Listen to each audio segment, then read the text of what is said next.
This is going to be episode 2 of History with a Buck, the spin-off Hello. from the, from the Furry Art podcast. And yeah, thank you for joining me. Spinning. I love spinning. Already My spinning fancy things up. transition out.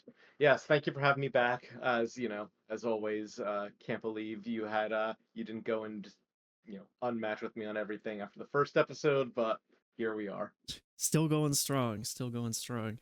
Uh, Still going strong into number two. yes, I guess we'll go with your topic first. I'm going in totally fresh. I have no idea what you got in store for this one, so I'm excited. Yeah, I didn't tell you, which is fine. I know your topic. You told me yours, so I'm gonna try to go and let yours be the main thing. But I said I'd choose something naval too. And this is something that came up recently, and I want to go and ask you a question to lead off, as is typical good academic style to begin things. Yeah, Have you ever engaging the heard of? audience. Yes, exactly. I need to go and get participation. Have you ever heard of a man named Zheng He? Zhang He? Uh, Zheng He. Zhang Yi. No, that does not ring a Zheng bell. he as in he like Michael Jackson. Well, you're gonna learn about him today because he is probably in he probably led some of the largest expeditions in the Age of Sail that like wouldn't be rivaled until like the fleets of World War II. So Okay. that's what. Yes, so Damn. prepare to have your mind blown because this is something that, unless you're a history nerd, a lot of people don't really know about this guy or only know a little bit in passing. So, as with most things with Chinese history, I kind of need to lay a little groundwork because the surrounding world will kind of influence his story. So, pretty much, our story begins with Zheng He being born, and he's born, around 1370 or so, in a state called Yunnan, which is in the southern part of China, and pretty much, uh, he's born into what the last stronghold of what is called the Yuan dynasty. So for several hundred years before this point, China was not ruled by the Chinese, really. They were ruled by the Mongols.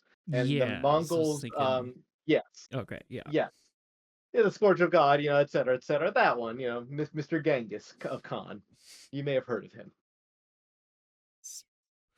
Uh, But he sets up he dies Genghis Khan dies and sets up all these little like splinter states. Well, he doesn't set them up; people fight over them. And one of them is the Chinese dynasty, the Yuan dynasty. But by this point, their glory days are long past, and they're defeated by the next up and coming actual Chinese dynasty called the Ming. I am skipping over so much history here, but we need to get to the point.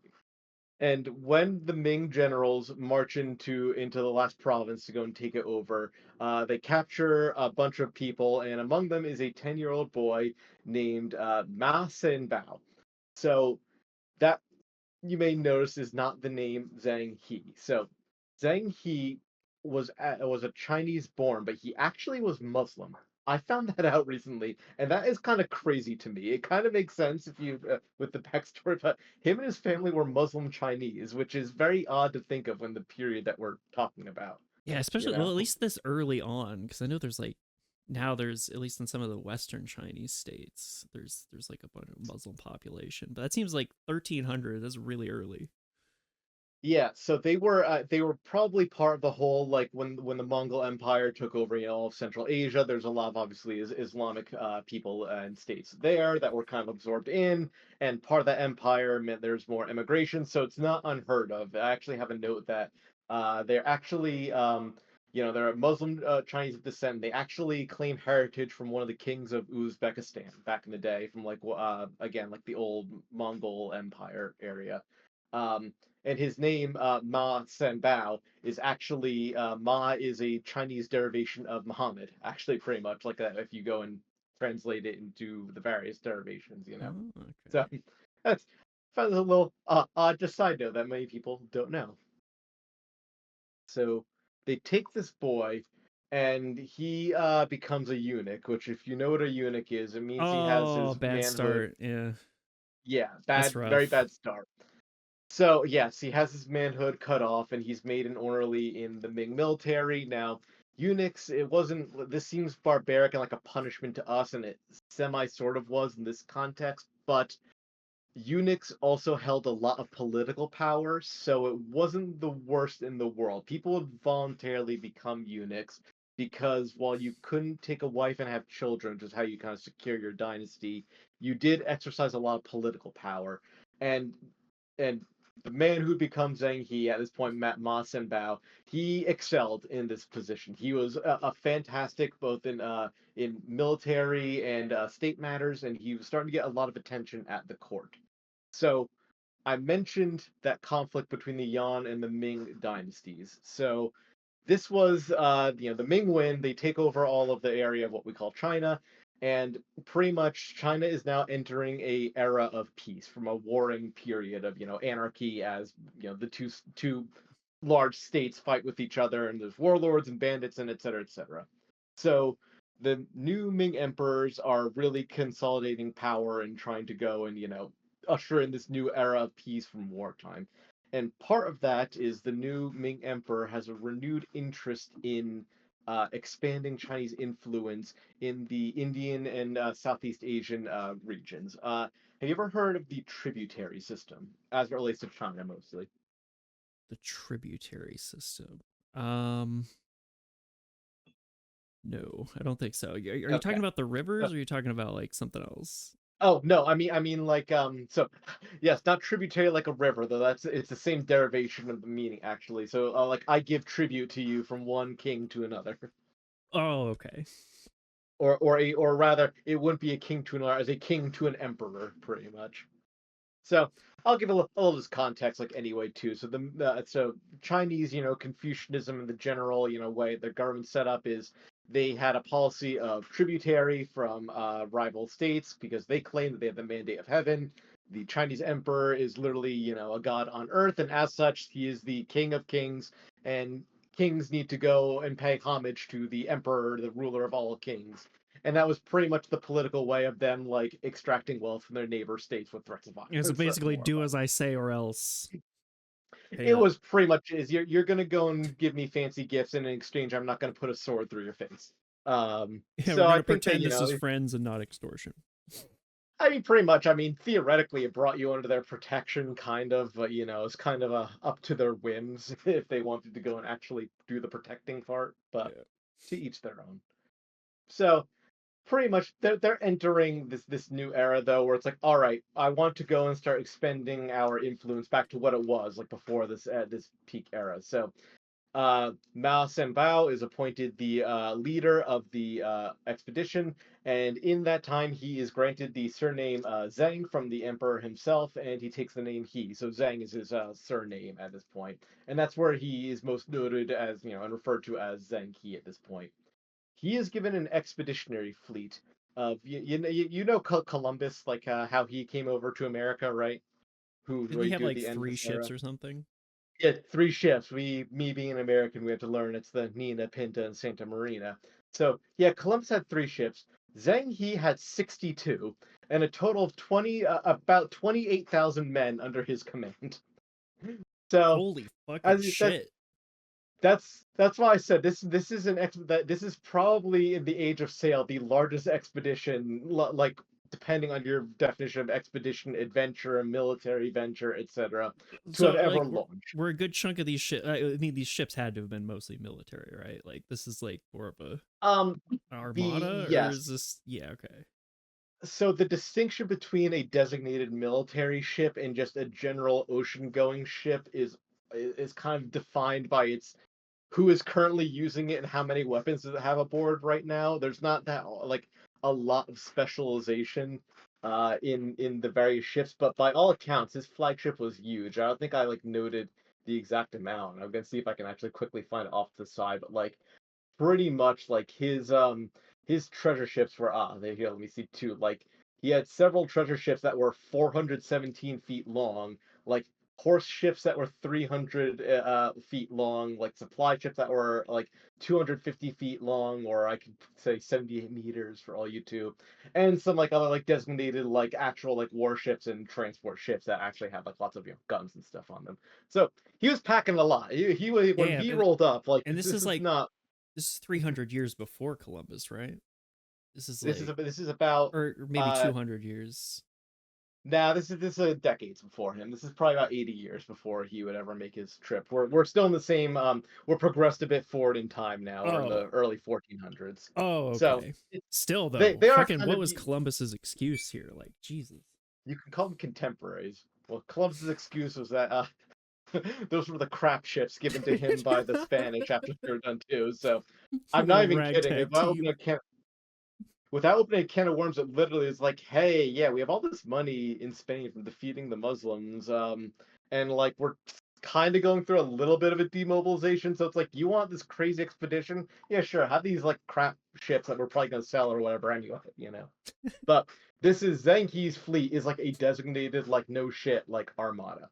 So what does he do with this fleet? He makes a total of 7 voyages over the course of about 2 decades. Each one goes to definitely Indonesia and Southeast Asia, like the Vietnam area. And they all go at least as far west as the western part of India. But his later expeditions, they actually make it all the way to the east coast of Africa. He lands in Mogadishu and Malindi, if you know where both of those are. And those are in like the middle of the eastern part of Africa. So he is departing from southern China and making it all across the ocean to Africa, Holy shit. which that's pretty damn far. So we actually even have an account that on his fourth expedition, he had a separate mission attachment to go both to Mecca and then as far north as Egypt. So literally, it would be correct to put in a setting in like the 1420s to have a Chinese mission somewhere in Egypt at that point. That is a correct thing to Especially in happen. that scale too. It's like fucking massive. So to be fair, the whole fleet didn't go up and do that too. It was just a detachment, but still, the fact where it's like, sorry, where did you guys say you were from again? Like where? China. At Oh, the place China? with the silk. Yeah, yeah, yeah. Yeah, it's like the silk place, like that place that like we hear about on the. You're from there. It would be nuts. But he also he's kind of doing stuff in these expeditions too. So on his fifth expedition, he takes about 30 delegates back with him, mostly from some Southeast Asian states, to pay homage to the emperor. This is again that talking about like that tributary system. So he's bringing all these delegates to go and pretty much bring gifts, talk trade, other deals, get the favor, whatever, you know, talk shop as it were. And then on his sixth expedition in 1421, it's just mostly he goes to the same places to bring the diplomats back, more or less, which is very nice of them that they brought them back, I should say. Because, you know, Yeah, you oh, don't know it's if like, that's a one-way trip. Well, I guess you have to. Otherwise, it would just be like, what happened to those diplomats? Well, we yeah, never heard really, from them again. So, fucking whatever about it's this part of China place. it's part of the wheel and dealing too. Like, I'll kind of touch on this later, but like, yeah, it's like you pretty much like you gotta kind of play nice with the diplomats too because you need to keep your prestige up. Um, So by this point, though, after his sixth expedition, the first Ming emperor who had been all gung ho about these expedition had died, and his successor no longer wanted to pay for these voyages. Pretty much was going, you know, It listen, these are, you know, it's great for prestige, but it's just too much money and could be spent better was elsewhere. cool while it And lasted, but like this ain't turning a profit here. yeah, pretty much, and that's kind of reflected. Zheng He made only one last voyage in 1431, and he actually wound up dying in Calcutta in India in 1433. And this is the last of the major Chinese expeditionary voyages. There's never sent out anything nearly this scale or scope again. But and that almost ends the story of Zheng He too, which is just unfortunate in the era. He just I believe he got ill in Calcutta, just never recovered, and just passed away in his 50s at that point. So, I mean, um, still remarkable that he survived all those other journeys. Like, yes, like really, he just be from a boy who was semi-orphaned, like taken against his will, like just and by all accounts, he was kind of like it could be like a little mythological, like just taken off the street, like by a general, like you take that boy, and you know that random boy becomes like this admiral of this massive fleet, you know. rising up through the But I ranks. did want to, yeah, really, it's pretty rags to riches. But I did want to kind of talk very quickly about like these actual expeditions, though. This is my final point. So the kind of overarching question you may be asking from even listening to these is kind of what's the point? I touched on the beginning, like, oh, the tributary to expand influence, but they never really established trade or colonial enterprises like the Europeans did with colonization. It I was was about to like more of ask what about we'd that read. because like when the British did this Yeah. shit, they got they fucking established this crazy empire. Like when like all the Europeans, yeah, they did these expeditions, but it was always like so much more colonial based. It was so much like it wasn't. It seems like this fleet Yeah, was that way bigger and accomplished way less. Yes, and that's pretty much like kind of like the grand irony of it was this is massive, but it's more of a diplomatic blitz than anything. This was almost like showing like, hey, China's back on the stage, baby. Look at our massive fleet. And here's the thing: is like I even put a note like they could have done some stuff. Like Zenki did get into some, you know, did stick his nose into local affairs. Like during his second expedition, I've noted that he was betrayed by the king of Ceylon, who had previously been hospitable to them, and his troops not only were able to defeat the king's army, but also capture the king himself and bring him back to China as like, like war plunder pretty much. So like they could do shit, but they didn't.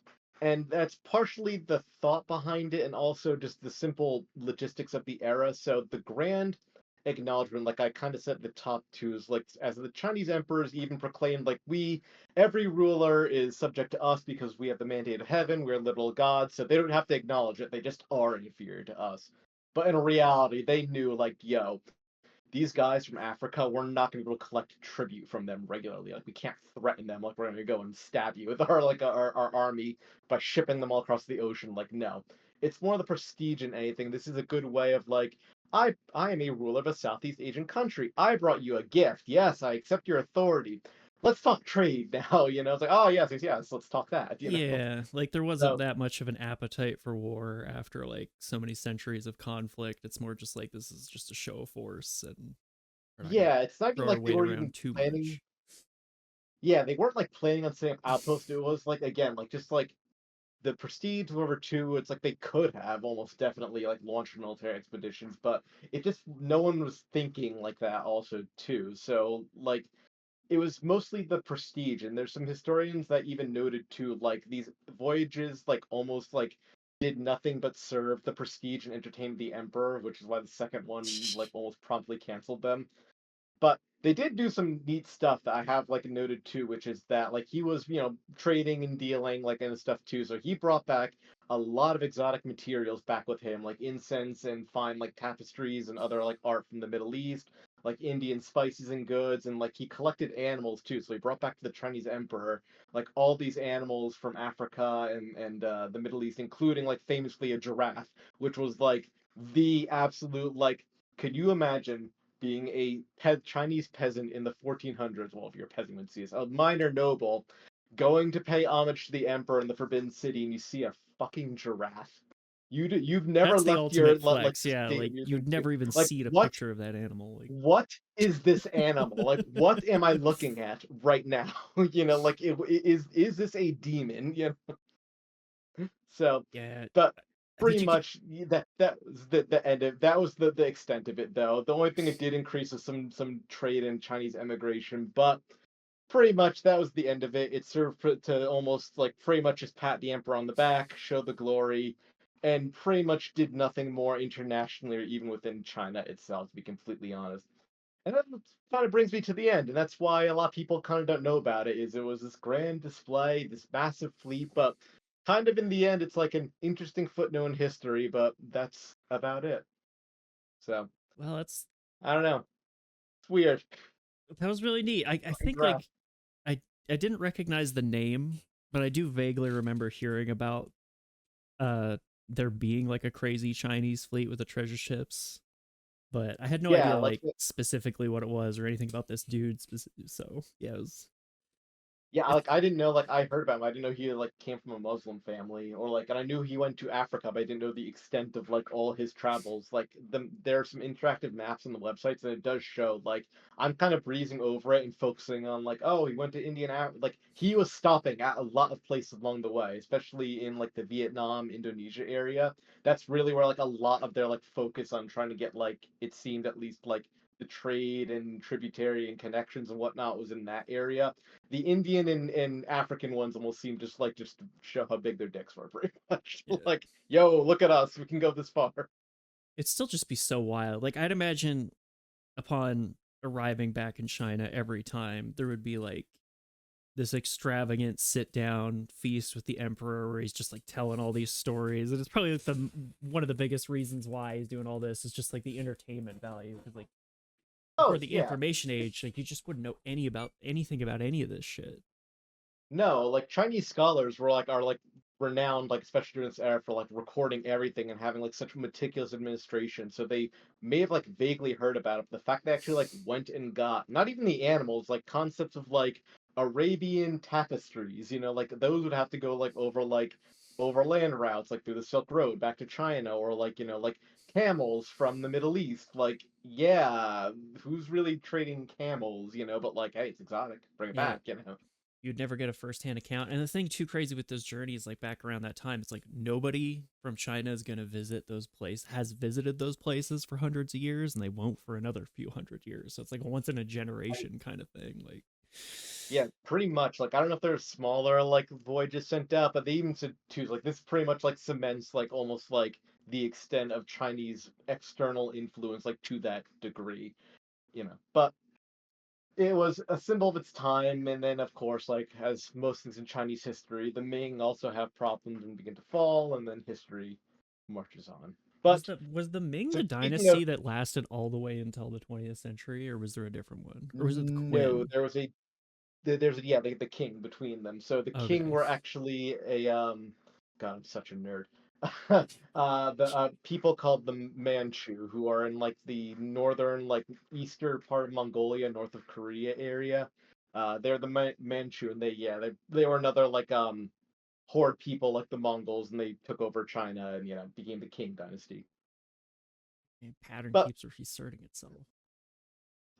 yes, it is a cycle of China ruled by the Chinese, and then external horde people come in, take over, and then also decide, wow, this Chinese culture crap is actually kind of good. We should adopt that. We are the new Chinese people. I'm the uh, look at me. I'm the new China now. it's weird to think So, about. That'd be like speak, the Europeans showing up in like the New World and being like, "We're Incas now." yeah, yeah, we're cool. I love this Aztec culture. We should do this. Fuck this Catholicism. All right. Oh, It's oh my God, there's so many history AUs written about that, I'm sure. so weird. Well, I think we're gonna depart Speaking of from, strange journeys. yes, strange journeys, and departing from history and entering into the world of mythology. Today I'm going to be recounting a story and talking a bit more generally about Homer's Odyssey, a titan Ah, of literature, a foundational work of Western culture, enjoyer Western literature. enjoyer of Duff beer. That one's for all the Simpson heads out there. Yeah, there's a Simpsons episode that like parodied one of the stories, like the story that I'm going to cover here. And I was trying to look it up, and I thought it was so fucking hard to find because there's an episode called Homer's Odyssey, but it's not about the Odyssey. Yeah, Like, it's what the fuck is the typical actual? Simpson. Yeah, but yeah, like I remember as a kid, that Simpsons episode was like the only thing that I knew about the Odyssey at all.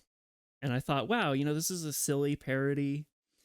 I'm sure the real thing is much more serious. And Yes, I, very. I Of gotta be course. honest, the real thing is just as, if not even weirder. Oh, oh, I know. Did you take Latin when you were younger by any chance? No, I'm uneducated. Okay. See, I took Latin and I had to go and translate a little bit of this from a little bit from the original Greek. And by a little bit, I mean one page because it was just terrible. So I'll be fact checking you, Mr. Uh, Man. shit. Written in dictalic hexameter? I'm not sure how to fucking pronounce that. It's a certain type of poetic verse. I Something tried looking it up fancy. what that sounded like, and it just didn't sound like anything. Like Ah, maybe in the original Greek this had this like nice rhyming poetic quality to it or something, but it's our kind of hard to Germanic recreate. language butchered it. Yeah. So yeah, written in around 800 BC by Homer, the famous writer. Debatable whether or not he was a real person or just kind of like a mythological A creature. Shakespeare situation. A little bit of a Shakespeare situation. Well, part of it is just like it was so long ago.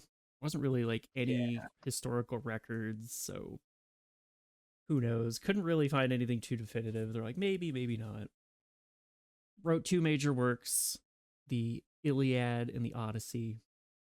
Iliad covering the Trojan War and the exploits of a certain hero named Odysseus, who's pretty much the main character of the Odyssey. And yeah, it's just him like going around trying to get home after the Trojan War, The bouncing first road around. trip movie.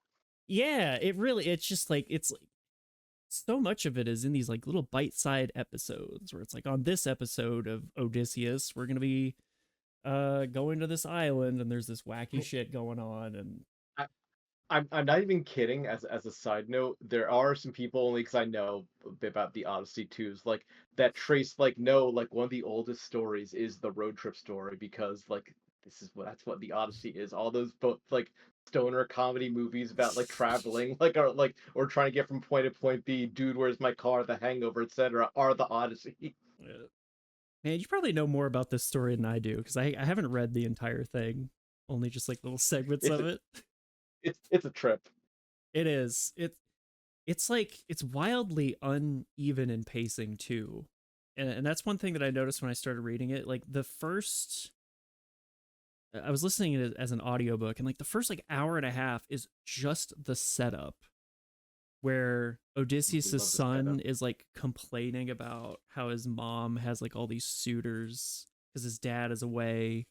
And it's this absurd situation that I still can't really understand what the fuck is going on, where it's like it's a situation where there's these guys that are super rude, are just kind of like at his Mhm. house, trying to hit on his mom, and they won't leave. And like for whatever reason, he can't do anything about it. It would like anger the gods or something. So he's just kind of stuck. It's like the ultimate trope of like my mom is single now, and there's this like fucking douchebag Yeah. stepdad that I really don't I'm like, and I'm he's like, not gonna call you dad. yeah, except it's like 20 guys, and they're you know like, And they're all raiding your fridge and eating your Oreos. yeah, they're fucking sacrificing your goats and stuff. It's like, man, My come on. goat. Yeah, that's another thing. Like the book will just constantly stop to describe a sacrifice in like Oh, it was very detail. important, but it was very weird. Oh man, like the first time I'm like, okay, cool, yeah, they did all this shit, but then like the book just constantly stops to just describe in detail the hecatombs, the sacrifice, and it's Have you ever heard just of scrying? scrying. In terms of, I believe it's called scrying specifically with animal sacrifices. I Oh, believe they do it in the Odyssey. I can't remember. It's where you're supposed to gut the animal of your choice and read its intestines for like a divination. Oh yeah, yeah, yeah. There's a couple of those. Oh. See, like I understand stuff like that, but it gets me a little bit like it's a little. Yeah, there's a lot of gross stuff in the Odyssey, but Why don't you tell me some of them? all right, I will. So the main story we're gonna talk about is Odysseus visiting the island of Circes. Mm, And like Game of Thrones. yeah, a little footnote right before they go to that island. It's just like it's like a single paragraph. They briefly visit this other island where there's this giantess that like eats people, like eats a couple of the crew members. Oh, Yeah, I just thought I'd point that uh, out. Just yeah, but okay. anyways, so the context is, they're lost at sea. It's just another island they're visiting. On their way back home, which is taken forever because Poseidon is being shitty with them. So yeah, To it's be it's fair, I think Odysseus is also talking some shit. So this is just two dudes with some ego issues. yeah. And Odysseus is like, at least in this story, he's like the ultimate main character. Like he is just the absolute main character of this little story. He's got the craziest plot armor. He faces no obstacles and just like wins at everything. And that's why I So you're love it saying so that much. he's the OG Mary Sue? God, like he's just like the definition of a Mary Sue in this. So anyways, they they land on this island. They don't really see anything. They're like, all right, another weird island. His men are crying because they're always crying. Oh, what are we gonna do? We're marooned. And he's like, Typical Greek men, always crying. I know, God, they're just.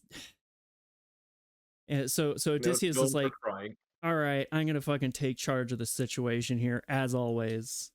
So he walks up to the highest point on the island, and he sees that there's like some smoke rising in from this forest. He's like, all right, there's some sort of settlement there.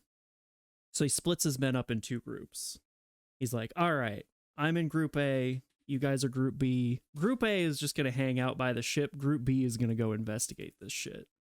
So Fair, he gotta have just some people hanging back. yeah, so he just chills. He's like, I'm not gonna go with you guys go. So Of course, I'm gonna be in the one that stays here. You guys can go. yeah. So his men, they start heading towards this this house / castle thing, and they're like, all right, this looks decent. But then surrounding the castle, surrounding the house, are all these wolves and lions. There's like this just pack of wolves and lions, except they're tamed. They're tamed by Circe's magic to be like basically pets that are totally docile. Whoa. So we're really entering Mary Sue fanfiction territory. It's so weird. Like they're just mentioned like for like just really briefly, and it's like, why would you? Oh, there's lions and wolves, and they're ferocious, but they're my friend and protect me and listen to my commands and only me. Yeah, but like she doesn't sick them on them. Like they're just there, but they're not really protecting anything because they go up to the guys and they're like purring and like like licking them and stuff, and they're scared, but they're like, well, these things are just pretty harmless. They're just strange creatures. So they go up to the house, and Circe's opens up the door. She's like, "Come on in. Hey, you guys are hungry? You guys have been out at sea for a while. Let me get you some food. Get you guys wine and dined. You're good to go." And then all the men except one were like, "Hell yeah, let's do it." But one of them was suspicious. They're like, "This sounds a little too good to be true." Mm-hmm. So he hangs back. So all the men show up, and sure enough, the suspicions were realized when she used her advanced knowledge of herbs and potions to drug them into a stupor. And then she pulls out her wand and she's like, I magically turn you guys into pigs. Oh, I hate when that happens. Yeah, just fucking so women these days just turning me into pigs. Man, if it's too good to be true, man, you should just hang back. Don't do it. Mm-hmm. So hate when this happens. Gotta go to the clinic for it again. Oh man. So yeah, like they're turned into pigs. And it's specifically stated that they have their mental faculties. They know what's going on. They're aware of their situation, but they can't talk. So this is like torture. This is humiliating. And she fucking... I've seen some tags like that on certain websites. Yeah. Oh man, is the OG transformation story. Your words. You are the one that brought it up. Yeah. You know what? I didn't even think about that as like a fetish thing until just now. But it's a service I provide to this podcast. The kink alert. Yeah, I'll let you know. So yeah, they fucking she like throws some acorns at them. We're like, here you go, here's some fucking acorns. Yeah, I hate acorns. Yeah. And that guy who hung back, of course, he's like, oh shit, I gotta tell Odysseus. So he runs and runs back to the ship. and he's crying. And of course, again, he's crying, he's sobbing. Odysseus needs to fucking slap some sense into him, get him to like talk, Mhm. force the story Wow, out. what a man. Yeah, he explains what happens, and everybody else starts like freaking out. And he decides, you know what? Shouldn't have sent shouldn't have sent boys to do a man's job. I gotta fucking take Ooh. matters into my own hands. Yeah, none of this woke beta male shit. Yep, it's time for the main character to save the day. So Time for a real man. he heads solo to this to face Circe's, and on his way, conveniently enough, a hot young man steps from behind some bushes. Oh, now we're talking. Yeah. Now we're being really Greek. Yeah, just a twink shows up, and it happens. It's the god Mercury, and it specifically states that like Mercury takes his hand as a young man at the peak of his youth. That's the form that he showed up in. Is that so? Is that so? Yeah, and this is where this story just takes a turn that I fucking love so much, because Mercury tells Odysseus exactly what is going to happen next.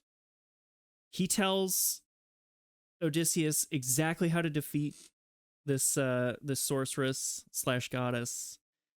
He gives him a magical herb to protect him against her spells. So it takes away any possible dramatic suspense from this story. We know exactly what's going to happen, because when gods show up in these stories and they tell you what's going to happen, that's exactly what's going to happen. It's like can't be wrong. Yeah. So it's like it's heresy. So not only is Odysseus no longer in any sort of danger or facing any sort of obstacles, but like he just has no agency. Like he's going to win moving forward no matter what. So he's just that cool. Yeah. He's my OC. He's Homer's self-insert character. I mean, Oh my god. So he shows up to the house. Circe's ready for another drugging session. She's got the roofies at the ready. She's like, "Oh yeah, Odysseus, come on in. Let me give you food and wine." And so Odysseus don't do it, Odysseus. Women are nothing but tricks. You can't trust him. But can't trust him. Unlike this nice young boy who's gonna go and tell you everything. You know what's the weird thing? The story is kind of sends a different message about trusting strange ladies, but we'll get into it. Okay. But yeah, so he drinks the wine, he eats the food that's been laced, and he experiences no ill effects. And she's just like, "What the fuck? Like you're clearly like impervious to my herbs and potions. Yeah, like what is this? Oh no, you must be Odysseus. It was foretold that you were going to show up on a ship and like be in trouble and then come here." So she knows who he is and like what's going to happen. It's like, okay. So she pulls out her wand. Oh. And a wand, you say? Yeah, an actual wand. And then Odysseus pulls out his sword. And she's like, "Uh-oh, he's got a sword. Let's fuck." Did not think about this. Yeah. So, "Oh no, you've bested me. Let's fuck now." And I love that. I feel like there's something about that. She pulls out her stick. He pulls out a bigger stick. And then she's like, "All right, well, let's fuck." He knew what he was talking about. Yep. Little, at least that's how I choose to interpret it. Anyways. But Odysseus was warned about this. He knew that this was going to happen.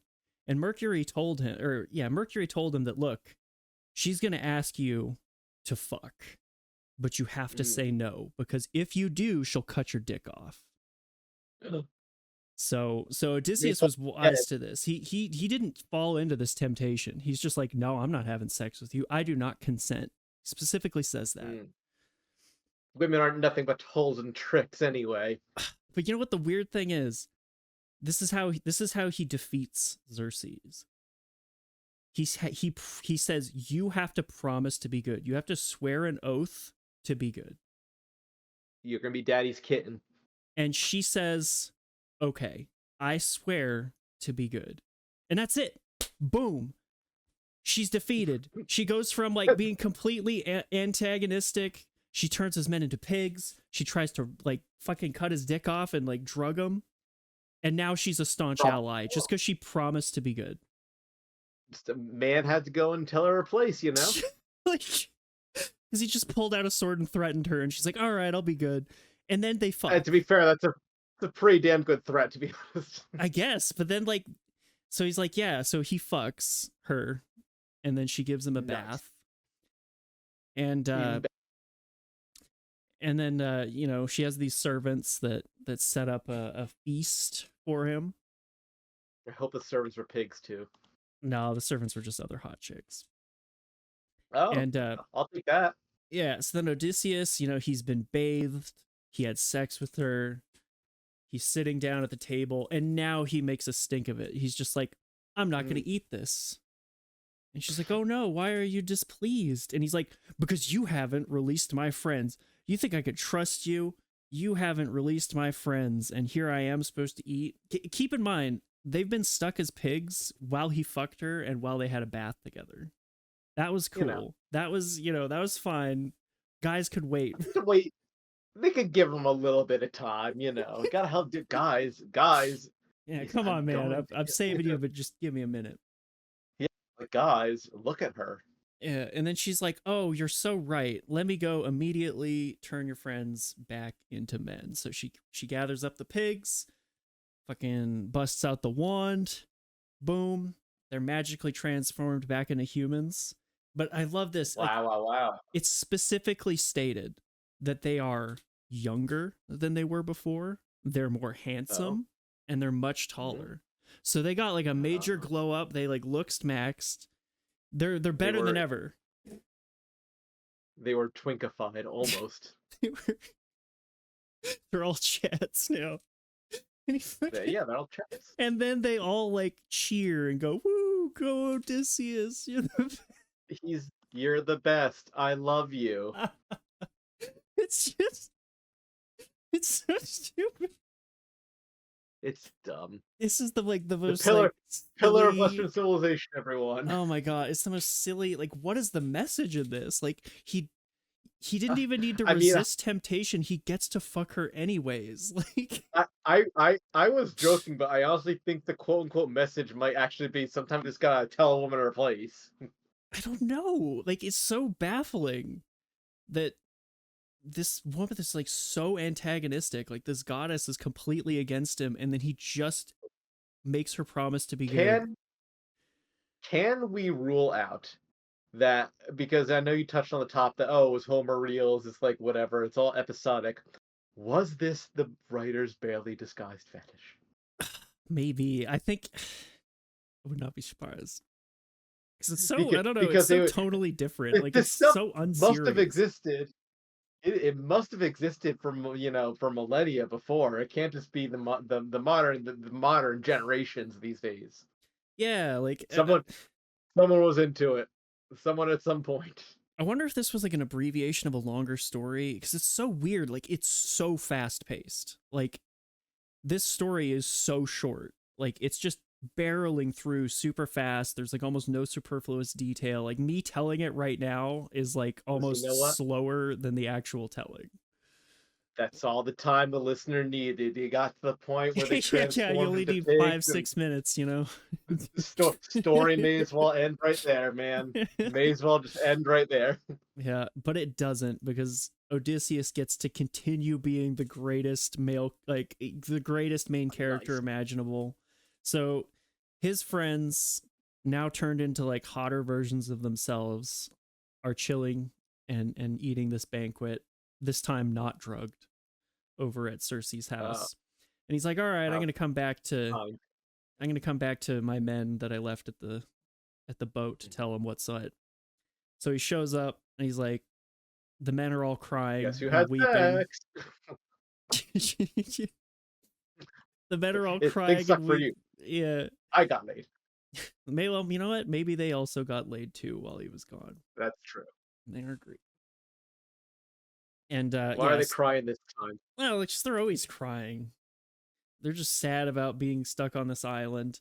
And then No. and I think it's also important to keep in mind that this whole story is told in first person. So this is like Odysseus himself describing these events. So Of course. He's the so coolest. Odysseus is like describing his men as like when they saw him, they were like calves that were super excited to like go over to their mom and like suckle at the mother calf's teat. Like that was the Oh. analogy. Oh? It was like, what the fuck? Like his Yeah, like it's like, teat, you say. yeah, like every other guy in this story is just a complete fucking loser. Like just sniveling, Don't even useless. try. Yeah. You're not Odysseus. Yeah, so then Odysseus tells them like, "Hey guys, that goddess Circe's that was like really horrible and hostile and turned everybody into pigs. I told her that she needed to be good, and now everything's good and everybody's back to normal, and you got to get up there and get in on this feast." And there was a dissenter. There was a guy that had a very reasonable reaction to this and being like, I don't know about that, Odysseus. Like, what if this is a Yeah, trap? man. Like, what if this you've gotten us into trouble before, like earlier in this story, so I don't know, man. And Odysseus's like internal monologue, he's like, I wanted to cut his head off, but I decided like not to. And that's How Odysseus dare being you? cool. Like, I could have cut this You don't guy's head off for fucking like looking at me wrong, but I decided, you know you, what? you don't understand. I had sex with her. She is now bae. She's now my girl. I trust her for anything. She says cool guys. Yeah, yeah, it's just like, no, man, seriously, it's You all know, good. man. I'm telling you, stop saying my girl's lying.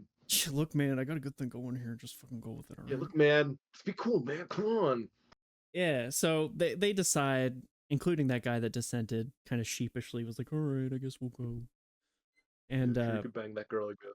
yeah, so they go up and they chill and hang out at Circe's house, just having like those four servants of hers like constantly making them these like elaborate meals and just like feeding them, and they just chilling and relaxing for a full year. They hang out at this chick's place, just I living it up. Yeah, I'm starting to feel less bad for them now. Yeah, well, here's the thing though. This is like an island where there's like basically no women around except those like servants and Circe's herself. So like after a year, and also during this year, Circe's pretty much is Odysseus's girlfriend. Like they're fucking, and like it's specifically stated, Oh yeah, they're fucking a whole bunch. And Odysseus is in no mood to leave. He's like, man, I'm just living it up here on this fucking island, getting laid constantly. But his men, yeah. Totes.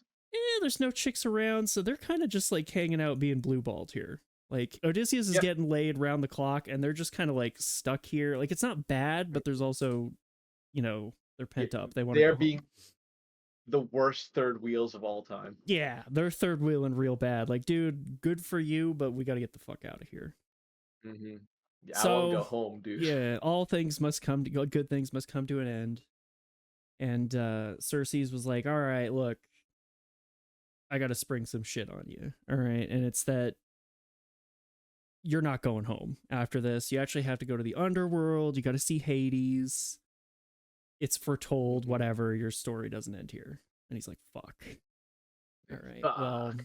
And she gives him all these instructions and stuff. It's a little beyond the scope of this retelling, but I love that. Just before they leave, there's this little detail that's added that just serves absolutely like it's, I don't know, it's quirky.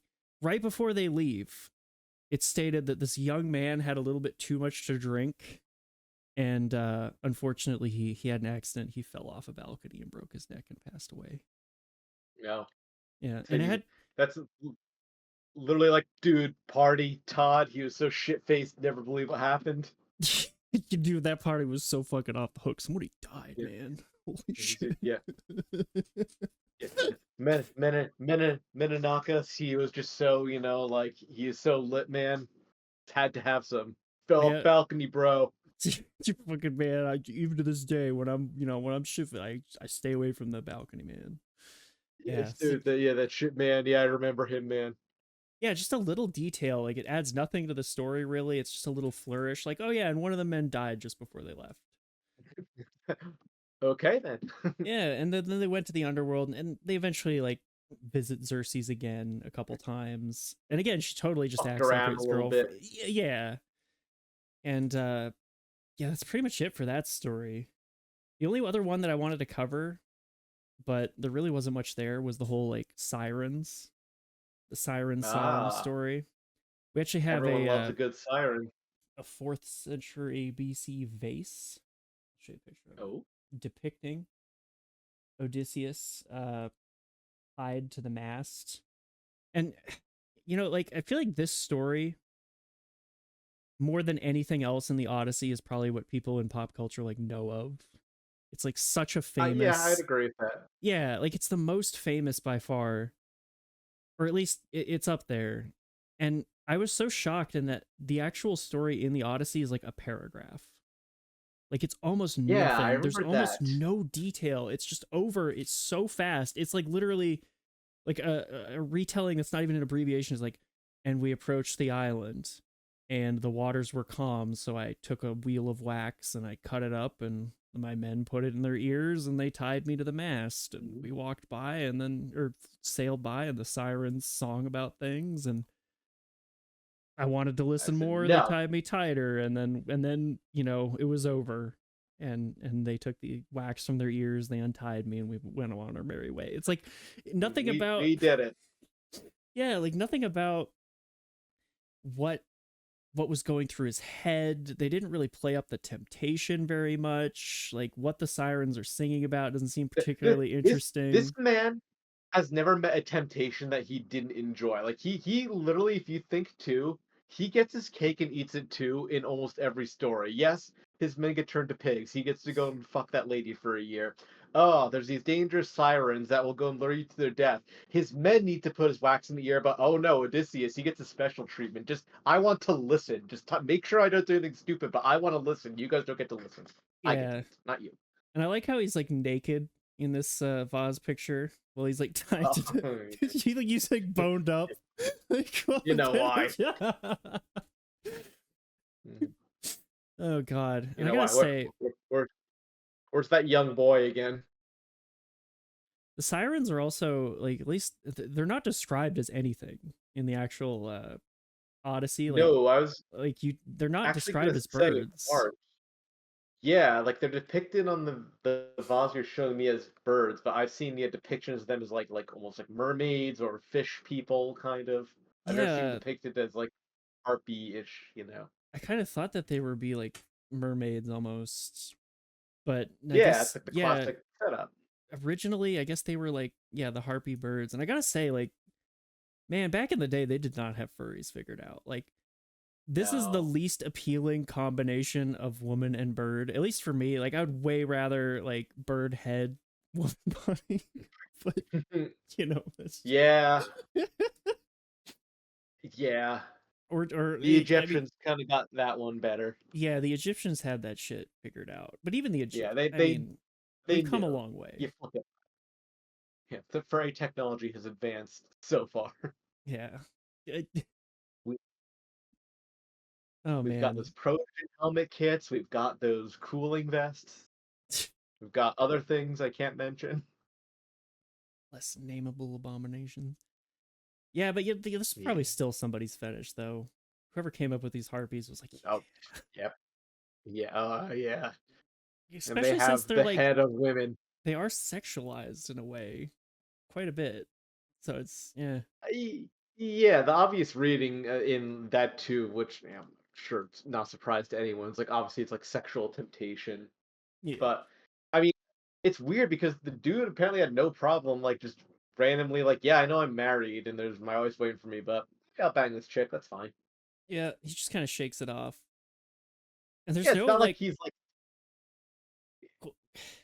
like one of the things that doesn't make sense to me it's almost like a plot hole. Is like if their song is so irresistible, like why the fuck did he not turn around and like go back the moment that he was untied?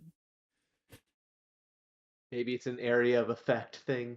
Yeah, maybe it's like just more magical and less It's psychological. to balance their ability. The devs went and reduced the area of effect. uh, and we have here a painting Oh, depicting human versions of the sirens. And I love how jacked fucking Odysseus is in this. He's of fucking course. Oh, ripped. that's all the sex he's been having and Yeah. feasts he's been eating. He's been oh, that's right too. Like at the very beginning when they first go onto the island, just to add like a little bit more just because like the whole story as I told it before, like Odysseus was, I mean, he was cool, but he wasn't like, the greatest ever.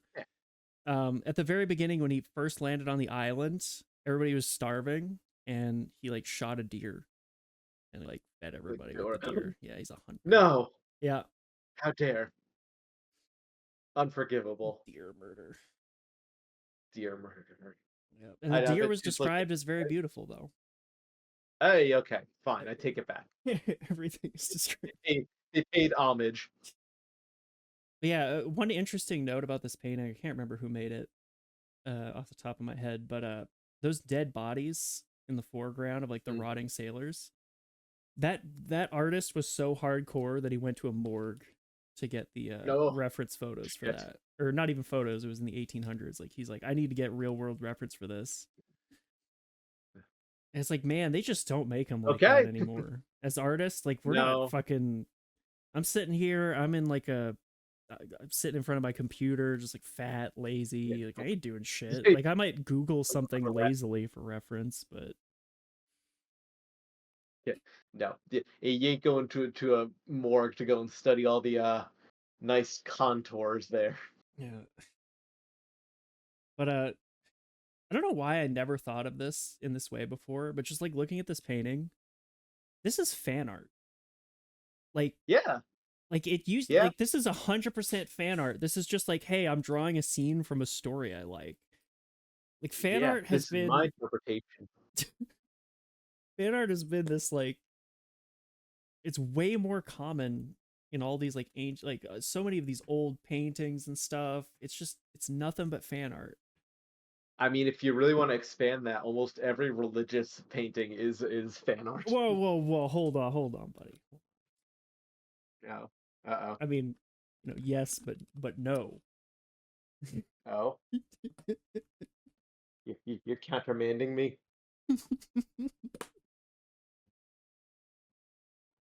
Well, I mean, I'm here's the thing: it's fan art, but the people I'm digging making too it deep don't. on it. No. Like, it's fan art, but the people making it don't think it's fan art. No, no. Everyone Whereas, like, thinks they're too good for fan art. yeah, You're not too good for fan art. whereas people doing stuff from the Odyssey, like, what do you, like? That's not like a religious thing that people believe anymore. Like, maybe the guy who made this vase was doing. I mean, it's still fan art. Like, I don't even think they believed it was real even back then. It's it's fan art. Even if they did, it's just I don't know. Everyone hypes up the story. It's the story. It's the original road trip movie. Yeah, the original epic adventure, and like there really is parts of it that are really like it's such a great premise for an adventure story. Like they're fucking like it's episodic. It's like the first TV show premise. Like it's just perfect. Like each little Yeah, there's always more crew members. They never say how many crew members there are, so there's always enough for like more of them to it's just die yeah, at every people island.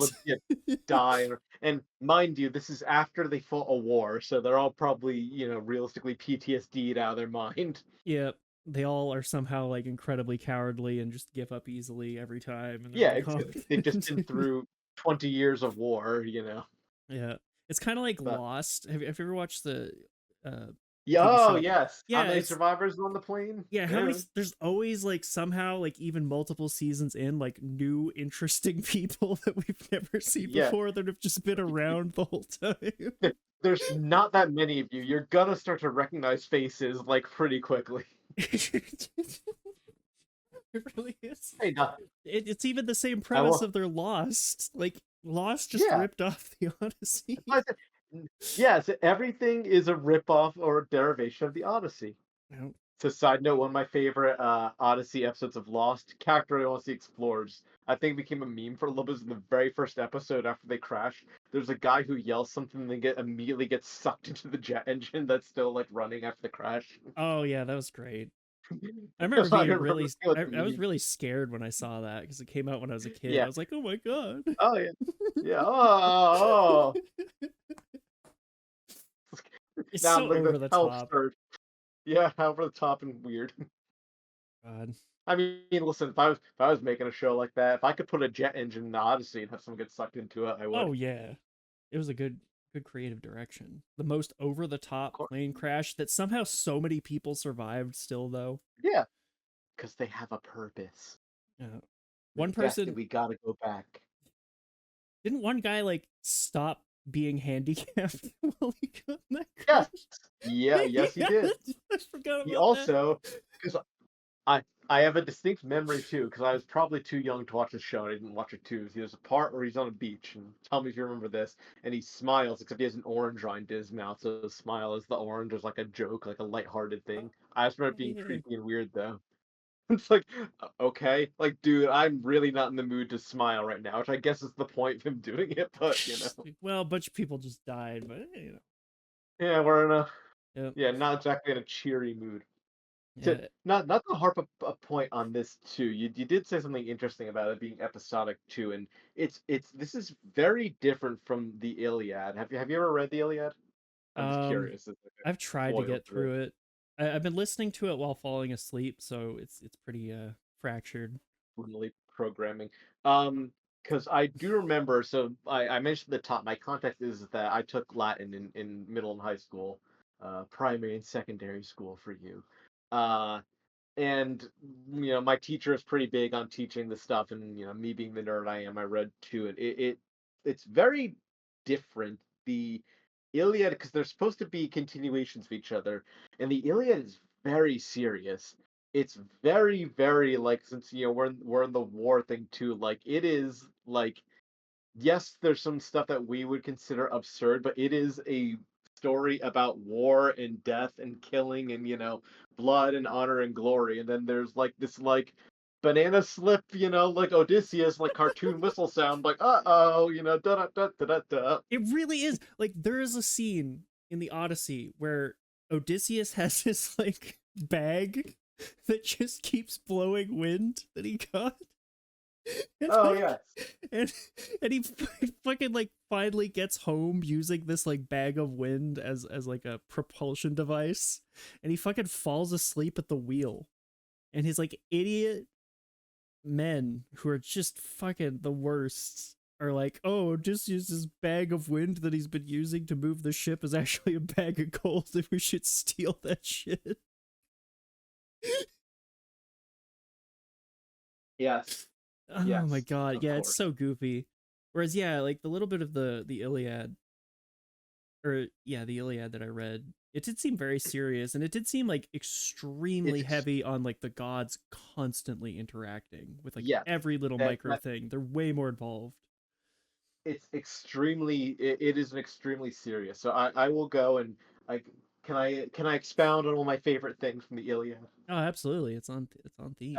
You can consider this the bonus portion of the segment. I don't want to go and trample if you have more to say with this, but um, so we talked about this a lot in school, and I've seen people talk about it too. And I've seen a guy on YouTube. His name's Lindy Beige. He even calls it arguably one of the most important passages in all of Western literature. And do you know anything about Achilles? I will be brief if you Um, do not. he's got one weakness. I know that. Yes. Okay.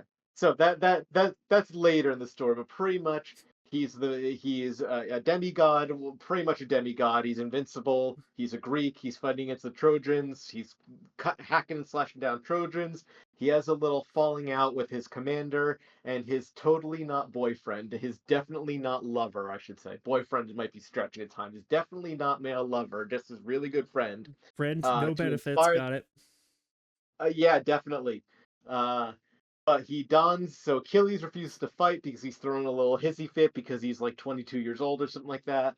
and his not boyfriend dons his armor, and his not boyfriend is distinctly not a demigod, so he gets killed. And Achilles flips out. He kills the man who killed his not boyfriend, and that man is Hector, who is the best Trojan warrior and son of the king, King Priam of Troy. And the big thing, and it's a very important passage, which is why I say it's such a foil to the Odyssey, is that Achilles is so overcome with rage and grief by the loss of I completely forget the boyfriend's name. I'm sorry. He is Just completely it's not it's they don't call him his boyfriend. I should really stop saying that. That's my modern speculation. The his friend. I will call him his friend is a compromise. Um he is such in such grief over it, so he goes and gets revenge, and he still feels like he still feels like all this rage and anger and sadness, so he takes the body of Hector, straps it behind his chariot, and rides it around the walls of Troy in full view of his father and family, seeing him desiccate their son's body by dragging it around the walls of the city. He goes, he kills all these Trojans, he does all this stuff, he rages out, and he is just so nothing can bring him peace. He's still so upset and angry and sad at his friend dying until one day an old man appears at his hut, and that old man is King Priam of Troy. He is the enemy. He is the leader of the enemy faction. And what King Priam has done is he kneels at Achilles' feet and he begs him, as a father, may I please have my son's body back so I can give him a proper burial. He's doing this at enormous risk. Like he could Achilles just cut off his head right now, win the war. Technically, I mean, by a certain extent, he has killed the king. yeah. It's a big deal. But in that moment, he sees this old man asking simply, like, "Can I please have my son's body back?" And in a moment, he says, "Yes, you may have him back, and I will actually not only may you have him back, I will issue a temporary ceasefire, like for X amount of days." For you to go and gather wood and material and do like I think their funeral rites. Like I'll give you a month because the full funeral rites to go and give a proper burial take a month. I will go and we will not fight during that time. I'll allow you to get supplies to have the funeral.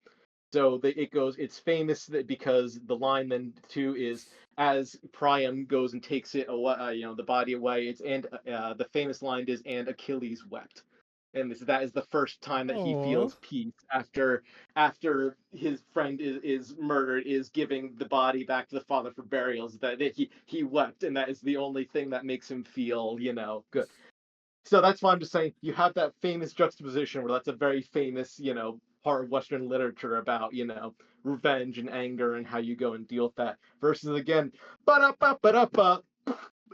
bag of wind. Oh, I got turned into a pig. what Oh. the fuck? Yeah, that sounds so touching. That's so sad. Like, man, I would not be surprised if these two pieces of literature were not written by the same person. Probably not. And I wouldn't be surprised if even that was almost by intention because the Iliad is it is so serious. Like there's a lot of death and dying, and like it ends with a spoiler alert if you didn't know how the Iliad ends is Troy gets burned to the ground and people are massacred. That's the whole Trojan horse thing that people forget the aftermath of that part. Um, and there's another story. So technically, we talked a little about fan fiction. You ever heard of the spin-off series of the Odyssey, the Aeneid? No, I didn't even know there was a Yeah. There is a spin-off of the Odyssey, and not only is it a spin-off, straight to this, DVD. this spin-off this spin-off is the origin story of Rome, and I'm not kidding. The Romans trace their lineage to a survivor of Troy called Aeneas, what it's called the Aeneid, and his flight from the burning city of Troy, and eventually he goes on a mini odyssey that eventually ends with his descendants being Romulus and Remus and founding the What? city of Rome. What? Yes, yes, Oh my god, man. yes. It That's is, so and it's literally silly. it's the Trojan Odyssey, pretty much. Like literally, like it's the flight of Aeneas and his family. What family survived, away from the burning city of Troy. Oh, the sequel, the unofficial, unsanctioned sequel fan art or fanfic Yeah, but becomes the to, Roman to origin finish story. so much. To finish my point from before, I wouldn't be surprised if it was like this is the I would say more lighthearted. Like we just had a very heavy story about war and death and blood. It's like now we're gonna have a little bit more of a funner, relaxed time, you know. And hear all these like, what's our Superman? Oh, what trouble's he getting himself into this time? Oh, that Odysseus. If that was written by the same person, like both by an actual guy named Homer, what would even be going through his head? Because like that passage from the Iliad that you described sounds like very emotionally mature and like real. Like there's like a great deal of realism and just like dealing with grief at least. Oh, totally. And like that story that I described from the Odyssey is like so cartoonish. Like not a single person has even a vaguely normal or like realistic reaction to anything. Like it is just such a jerk off fantasy, and it's like it's just bizarre that that would even be in the same canon. I do kind of take it into the context with you saying that too, of even like, oh, if Homer existed, so he didn't like. And I'm sure this isn't me calling you out. It's just like thing too. Well, He was no, just yeah, the he guy that wrote compiled it everything. down. Yeah, Yeah, so it very well could have. That's why there could be like tonal whiplashes. Yeah, because people change it too. But I I guess that mean, would well, make like you even said at sense. the beginning, it's written in hexamic was it hexamic decameter or something to that effect. Yeah, So it's supposed to be pointing. It's supposed to be a play, like a spoken word thing. So they're probably even thinking like realistically, if you want to go and shift to like the storytelling actor business side of it too, is like, well, we need scenes. We need scenes to do like so for our performances that aren't just them having to rote memorize so many lines and stand still on a stage. Like, all right, well, can we do something? You know? yeah. Oh yes, it'd be fun to have like a pig costume and people walking around as pigs with masks or whatever, you know. Some lucky bastard gets to play Odysseus. Some lucky bad the Chad. The even luckier bastard gets to play the pig. You know what I'm saying? Oh damn! You know who gets to Mm-hmm. play? You know gets to really play Odysseus though? Yeah. Matt Damon. Matt Damon 2026, absolutely The does. Odyssey, It's, starring Matt is Damon. that happening? That's yeah, it is. That It's happening. I didn't even know. I thought you were just making a joke. Wow. Yeah, Okay. by Interesting. Christopher I'm gonna have to Nolan. look this up when we're done. Yeah, Oh, oh, ooh. That's quite the bomb you just dropped on me. yeah. I had no idea this was happening Interesting. until well, when I was doing my research today. There's like a shitty AI trailer that's not the real trailer. I'm like, man, this Nah. looks like fucking Ah, garbage. Oh, okay, this is not real. Thank goodness. you don't know these things. It could just look like garbage. I don't know. Yeah,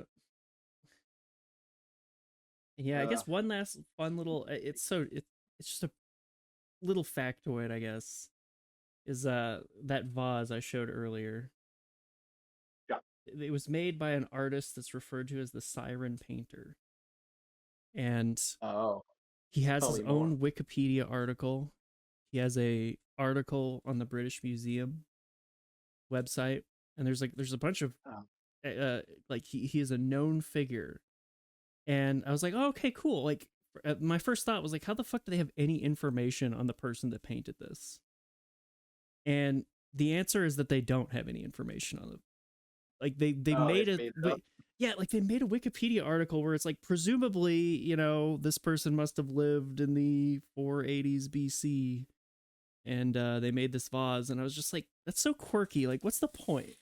Like, of course somebody I mean, made this, but why would you make a Wikipedia article about somebody that has like no biographical information? They don't know their name. the They know nerds need to nothing. do something. Yeah, like Some this is need some to kill their time. That's why.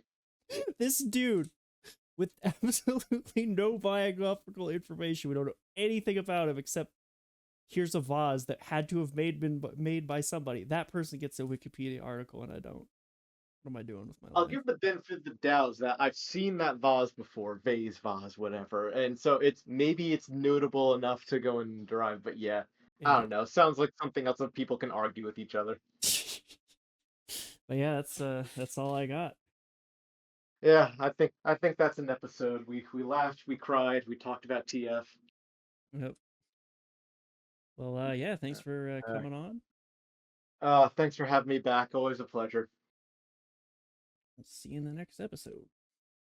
See ya.